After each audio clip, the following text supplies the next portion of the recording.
السلام عليكم ورحمة الله وبركاته. اخواتي وحبايبي، النهاردة ان شاء الله هعمل لكم طريقة الأجنحة المشوية مع الصوص الحار.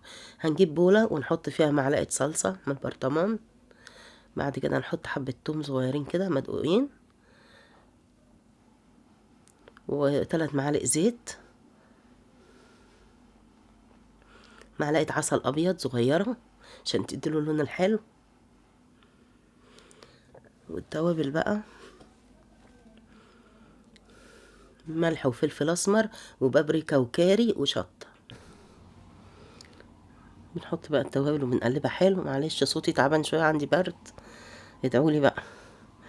بنقلب حلو، تقليبه حلوه جميله كده.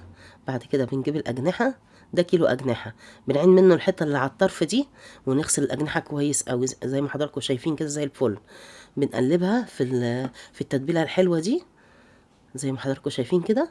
وبعد كده بنغطيها ونحطها ساعه او ساعتين في التلاجة عشان تتشرب من التتبيله الجميله دي. ايوه كده.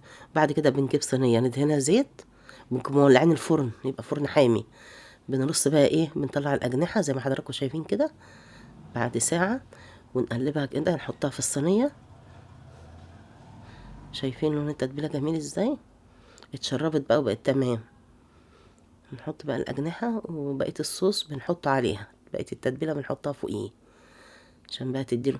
وبعد كده بندخلها بقى فرن حامي، وكل شويه نفتح الفرن وناخد من الصوص اللي تحت الفراخ وندهنها بفرشه من فوق وندخلها الفرن عشان تاخد لون حلو. شايفين اللون جميل ازاي.